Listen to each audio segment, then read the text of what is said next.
Hello, everyone, and welcome to the Workers' Reading Room. Today, I'm going to talk a little bit about something different. I'm going to talk about Buddhism. I have been thinking about talking about this for a while now. I brought up a few times in my videos that I'm a Buddhist, not a hardcore Buddhist monk or anything, but I am a Buddhist, and I had considered doing a video talking about it, but I had somebody comment the other day that convinced me. So, user GJ2RP5ER3G has commented, "Listen, man, would you be willing to discuss your interest in Buddhism and how this works well or clashes with your political position? It is a topic of great interest to me. Thanks for this, and thanks either way."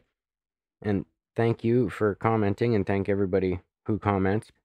I do want to clarify before I begin that, and this doesn't bother me at all because there's no way you would know this, but it says in the comment, my interest in Buddhism, and I am a Buddhist. It's not an interest. I've been a Buddhist since I was a teenager, 14, 15 years old. I'm going to be 39 next month. So it's been a long time. I've been a Buddhist for a very long time. It is my spiritual belief, and it is part of who I am. So no hard feelings. Obviously, there's no way you would know that, but just so it's clear for everyone, it's not just an interest. It's my religion. It's who I am. So anyway, this might be a little bit of a long video. I'm not sure. It depends how long it takes me to get through all this stuff I prepared. But first, I'm going to just give a rundown of what is going to be in the video. So now before I get started too, I just wanted to say that because of the audience, because we're all politically savvy people for the most part, this isn't going to be an intro to socialism because most, if not all of us, don't need one of those. So this is going to be more talking about Buddhism, and I think the more I talk about it, the more you'll be able to easily connect the dots and see why I think that the two, Buddhism and socialism, go well together. So in this video, first I'm going to go over just the basics of Buddhism. Who was the Buddha? What are the Four Noble Truths? And what is the cycle of death and rebirth? Because it's an important facet. After going over the basics of Buddhism, I'm going to talk about the three paths of Buddhism, the three main types of Buddhism. I'm going to just give a brief sort of overview on the three main paths, and then I'm going to talk about the path that I walk and why I think it pairs well with having a socialist political view. So, first we'll start with the basics of Buddhism. Who was the Buddha? The Buddha was a man named Siddhartha Gautama. He lived in northeast India at around the 5th century BC. He was born into a royal family. He was a prince, but he renounced his wealth and status in search of enlightenment after sneaking out of his palace one day and seeing the suffering of the world outside of his palace walls. His father had tried to keep him contained within the walls so that he couldn't see the outside world, and that he was only able to see for his entire life until that point. He was only able to see the opulence of royalty, of being a royal. So after many years of spiritual seeking and meditation, he attained enlightenment under a Bodhi tree and became known as the Buddha, which means awakened one. He spent the rest of his life teaching others about the path to liberation from suffering and the attainment of inner peace and wisdom. The teachings and philosophy of the Buddha have obviously spread throughout the world and branched off into different varieties as well. The main thing in Buddhism that all major paths of Buddhism have in common are what are known as the Four Noble Truths. The Four Noble Truths are the core teachings of Buddhism, and they summarize the essence of the Buddhist teachings on the nature of suffering and the path to liberation from that suffering. And the Four Noble Truths are the truth that there is suffering, and suffering is an inherent part of life. The truth of the cause of suffering, and that suffering arises from our attachment to desires and cravings, and our aversion to things we don't like. And then the third is the truth of the cessation of suffering, and suffering can be overcome by letting go of our attachments and aversion, and by cultivating a state of inner peace and contentment. And the fourth truth is the truth of the path of cessation of suffering, which is basically how you're going to end this cycle of suffering.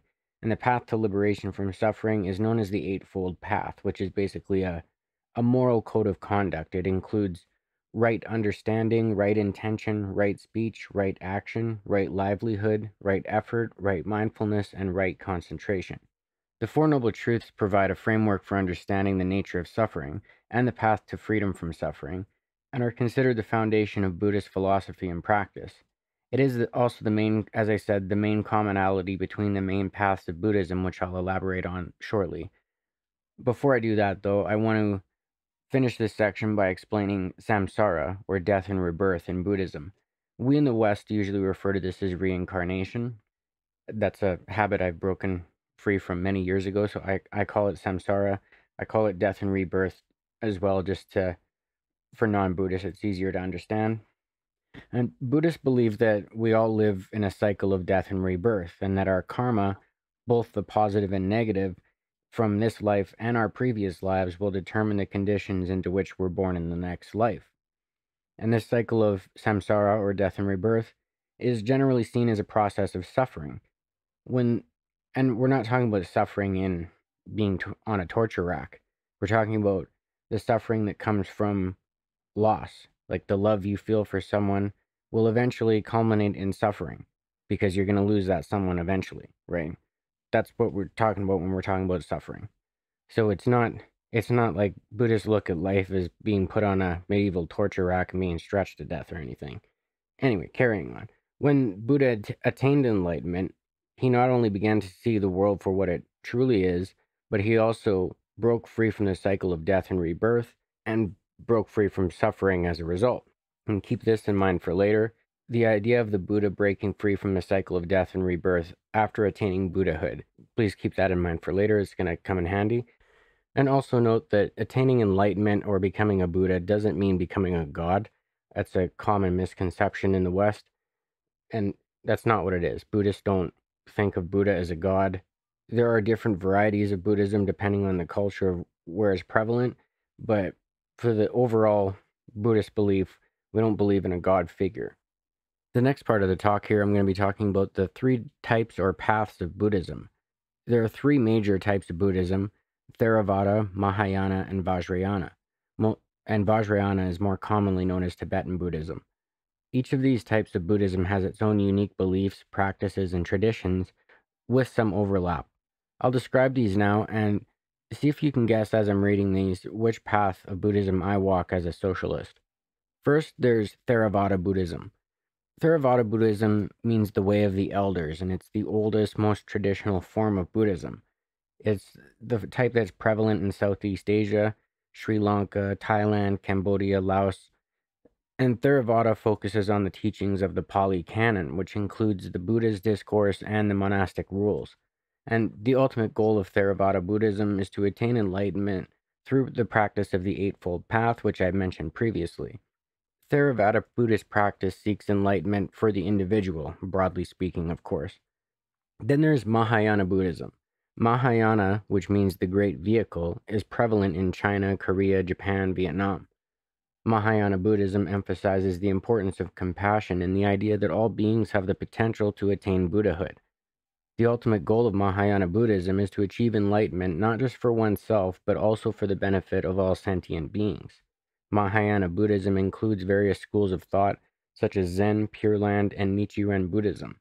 Mahayana Buddhists generally believe that the world as it is now is unsuitable for enlightenment, so instead focus on improving the world in order to create the conditions for the future enlightenment of all beings.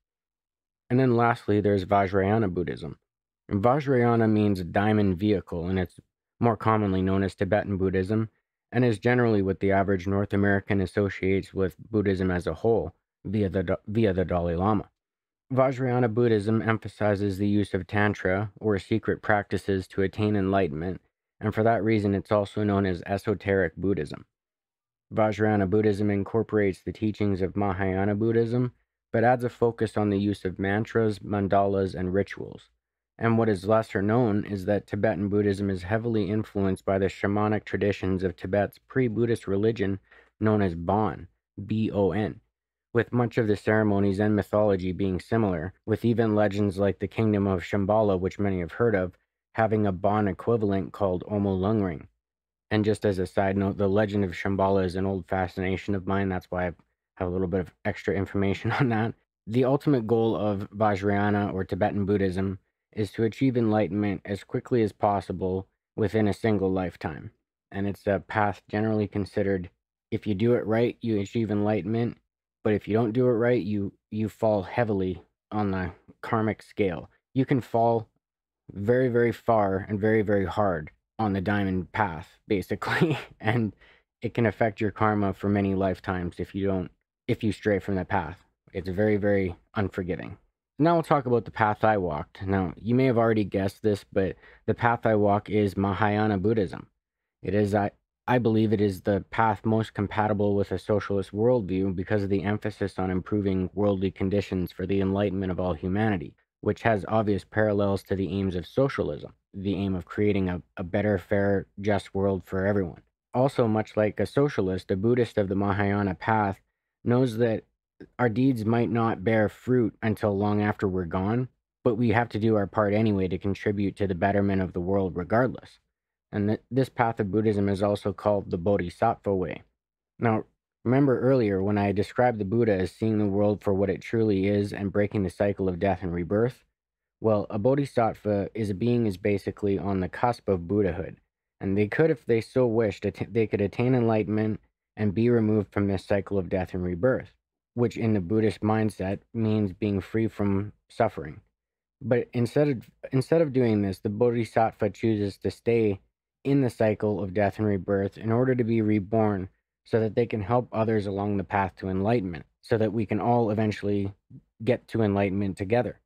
Now, the selflessness of the bodhisattvas, to me at least, is mirrored politically with the idea of the new Soviet man, that selfless quality. And Buddhism also emphasizes impermanence, the idea that nothing lasts forever, and that everything is in a constant state of change, which of course is identical to the idea that all that is solid melts into air. This gives Buddhism a more scientific approach than some of the more dogmatic religions, and the idea of change is not a scary thing to the average Buddhist, because change is an essential component of existence. I also believe that the socialist ideals of equality, cooperation, and community go hand in hand with Buddhist values. I'll even go further to say that a truly socialist world, though perhaps centuries away, will produce the conditions needed for the enlightenment of humanity as a whole, intellectually, emotionally, and spiritually. And with that, I'm going to wrap up this video. Though far from comprehensive, I hope it gives some insight into why I believe that socialism as a political ideology pairs well with the religion of Buddhism, particularly the Mahayana path. Thank you all for listening to the Workers' Reading Room. Have a good day.